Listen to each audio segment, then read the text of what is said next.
Number 9, Avowed. Avowed is an RPG that came out in 2025 based off the Pillars of Eternity universe, a franchise that I had not played, but was looking forward to diving in and to seeing what this world had to offer, as this style of game was more up my alley than what Pillars of Eternity would be as far as style. I thought the world looked good, the graphics were nice, but I found myself having trouble getting into the story. It just didn't draw me in. I don't know that it was necessarily bad. Maybe it's because I didn't have the background of that universe from playing the Pillars of Eternity games, but I found myself pushing forward. I decreased the difficulty that I was on because I enjoyed the combat. There were lots of different play styles. The game really allowed you to switch between them freely, which was awesome. But at the end of the day, it felt very bullet spongy. Enemies took tons of hits on higher difficulties, and even more than you would think on lower difficulties. And I just found myself wanting to get to the end to beat it, but was not my favorite game that I played this past year. Number 8, Oblivion Remaster.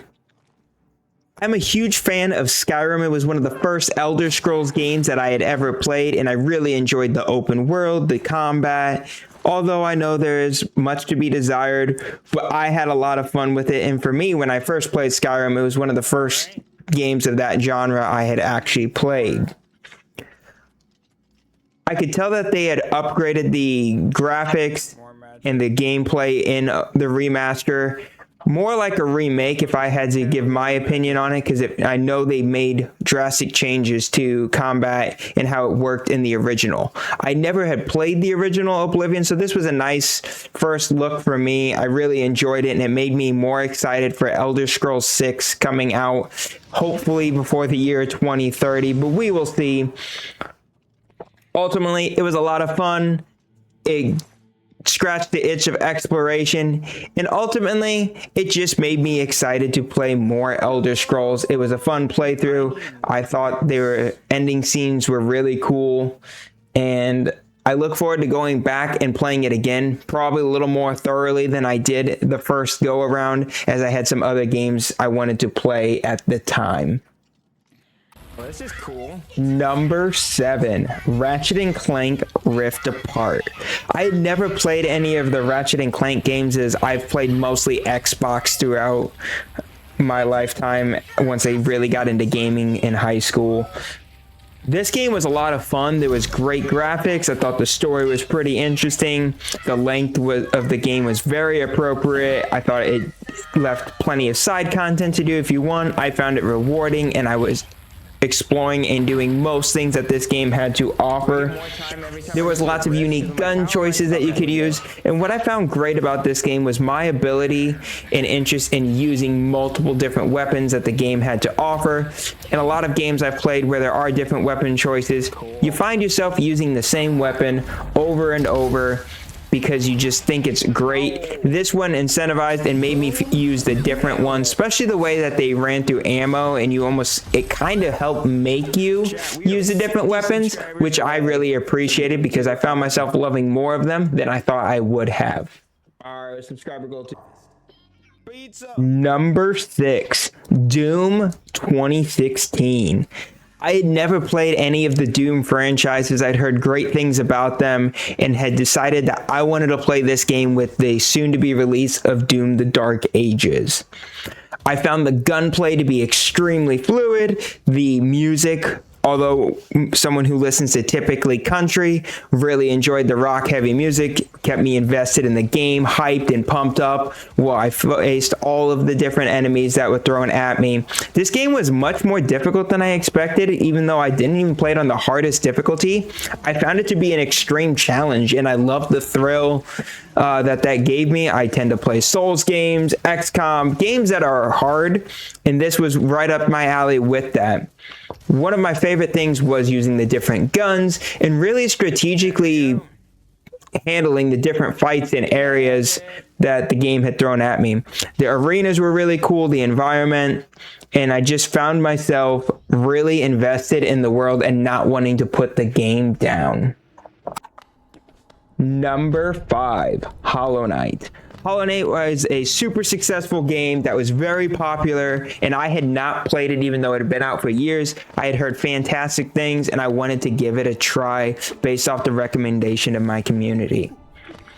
I found the gameplay to be really fun. The graphics and music were beautiful, and it was really a challenge, which goes off the theme of the last one, where I like difficult games that make me think and work towards success. There's just a rewarding feeling, and this game did that well. One knock that I had on this game, and why it probably didn't end up higher on my list, is I felt lost, and if it wasn't for the fact that I had a chat that was helping guide me of where to go, I struggled to find my footing in this game, and I actually almost put it down, but chat helped me prevail and finish this game, which I am so glad that I did. Number 4, Doom: The Dark Ages. This was another fantastic game on Doom that I really enjoyed after playing the 2016 version. I thought the combat and how they changed things up with the use of the shield, the different weapons that I found myself using, the pacing of the game, the non-stop movement, the fights were really, really fun. It definitely had extreme challenges. I found myself enjoying this game so much that I did 100% playthrough. I did all of the side objectives, found all of the loot and collectibles within the game, which was just a fantastic experience. The amount of work that they put into the cutscenes and the story, I felt was an improvement over the 2016 Doom that I had just recently played, and this was a fantastic experience. I thought they found different ways to have unique gameplays with like the mech fights, the flying on the dragon, and just some unique things to throw in there just to kind of mix it up and change the pacing. This was a great Doom game for me, and I hope they continue to make more like it in the future. Number 3, Hollow Knight: Silksong. This game was a much anticipated sequel from its predecessor, Hollow Knight. I found the game to have beautiful graphics, amazing music, and found myself much enjoying the exploration and knowing where to go a lot easier than the previous game. I thought the combat was extremely fun, the game was challenging, and I enjoyed every moment looking for items and trying to get to the end. I found myself being stubborn as I normally am, strategically figuring out how to fight a boss in probably the worst way possible until I ultimately defeated it. I thought the bosses were unique, fun, and I greatly enjoyed the challenge that this game brought. I look forward to any DLCs that this game will bring down the road, and maybe going back and doing a 100% run. Number 2, Lies of P Overture. This game stands out to the rest of my list because it was not its own game, but a DLC expansion on a completed product from a previous date.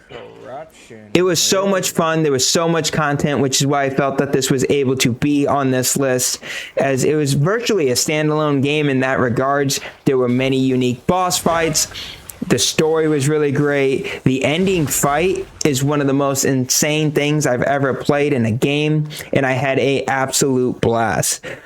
I think this game stands out to me because of what it does compared to other Souls games, even the ones that From Software make, is it does a better job at telling the story and getting you invested in what is going on in the world outside of just doing the extremely challenging boss fights.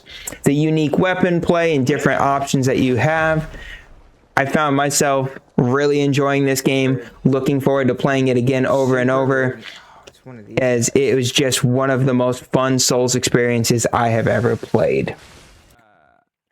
Number 1, Grounded. Grounded was a game that I played a little bit in early access, but struggled to find my footing. As I had not played many games in the survival genre, I struggled to not die to spiders and figure out where to build a base and how to approach the early game, which I found extremely frustrating. But I had a lot of fun and intrigue in what this game could be, and after some time and hearing that the game had gone through multiple updates, I wanted to give it another try. I had a better idea of what I should do and how to approach the early game, and I found the progression to be satisfying and exciting. I enjoyed Burgle and doing all of the quests. I ended up doing a 100% playthrough of this game, collecting all milk molars, all collectibles, and trying out many different types of armors and weapons, fighting the different insects that were throughout the yard. I loved the exploration this game had to offer. I thought the backyard was very well designed, lots of fun, and was super a fun experience to explore, collecting different resources, building a base, and doing this all alongside a community that was very supportive and helpful. This was one of my favorite games I have ever played, and is probably in my top 5, and probably my favorite game I've ever streamed with my community, with an interactive chat, lots to talk about. This game makes me so excited for Grounded 2 that I cannot wait for that to become fully released so I can play and experience it all. I very well might be going back to Grounded and doing a full playthrough of New Game Plus, which I have not done. This was one of my favorite highlights of the year, and I'm so glad I gave it another try. If you enjoyed this video and want to come join a stream with lots of fun games, community talk, and a place to hang out, please consider hitting that subscribe button. We're on the path to partner, trying to get to 500. Leave a like, a comment. It helps support. It means the world, and I am so grateful for this community that has started to shape and grow over the last year, where 2025 was one of my biggest years ever. So I wanted to share some of my top games that I played for the first time, whether it was a new game or a game that I had just previously missed. You are all the best and have made this channel what it has become, and I look forward to what 2026 will have to offer.